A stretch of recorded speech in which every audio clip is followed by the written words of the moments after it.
For years now, every February, I've been going to the Maine Winter Romp. And once in a while in the summer, I wonder what does that place look like when it's not covered in snow. I happened to be in the neighborhood. I talked to Bruce, and he was okay with me checking out the area. So off we went.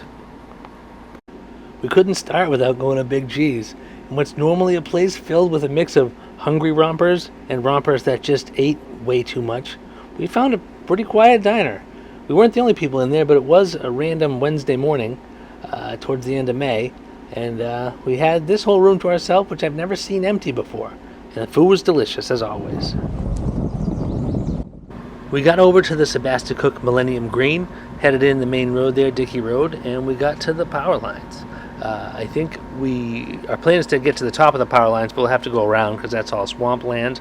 We did make a nice little friend, this here little guy, this turtle. He seemed pretty happy when we left, and there's way more bugs than I would have thought. I guess I didn't really think about it, but no bugs in the wintertime, so that's a plus of frigid coldness. Here's a picture of my old Defender from probably 12 years ago in just about that same spot.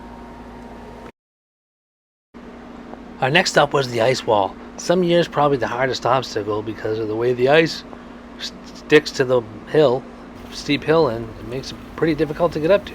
Some years it's not so bad. Here's a couple of clips from years past of when it's wintertime. Sometimes it's easy, sometimes it's not. And now we didn't try it obviously because it's on that side of the road I was told to be very easy on. But it looks bigger without the snow on it. The stream really flows. This is the bypass, which has some pretty good sized rocks in it. They're both would be pretty decent obstacles even without the snow. Then we took a closer look at the staging area. We kind of passed it on the way to the ice wall, but as you're all familiar, sometimes this is kind of a messy area just because of the way the water has nowhere to go if the ground's frozen. But in the summertime or late springtime, it's a super nice flat area that you could put a bunch of rigs in. Also, wanted a nice old and new picture, so there's two rovers happy in the woods. Then we headed over towards the Habitat for Humanity site, which meant some general trail riding. I don't know if this trail pictured or is the same as this trail. It's probably not, but it gives you an idea of what they look like now versus what they usually look like.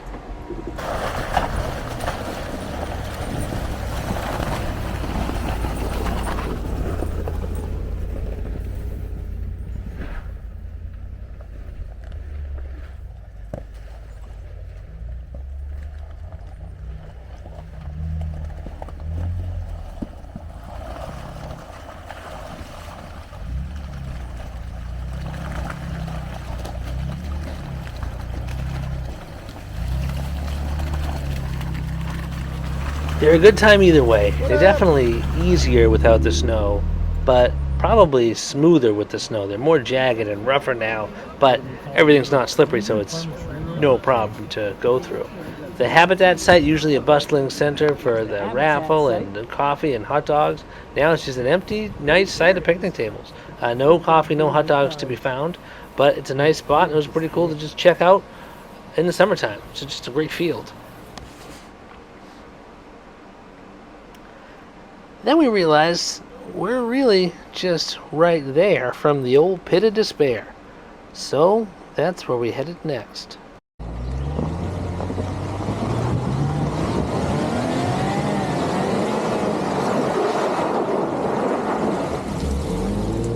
The D2 sure does sound better than the D5.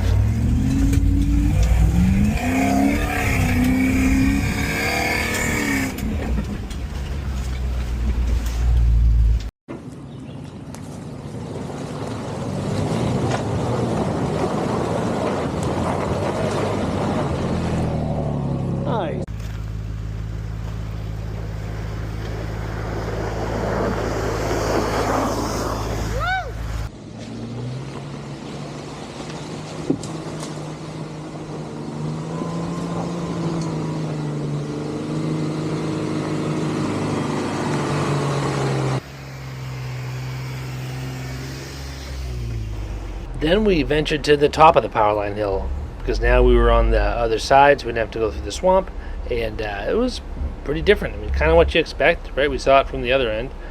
This picture is taken from where that video was just about taken from.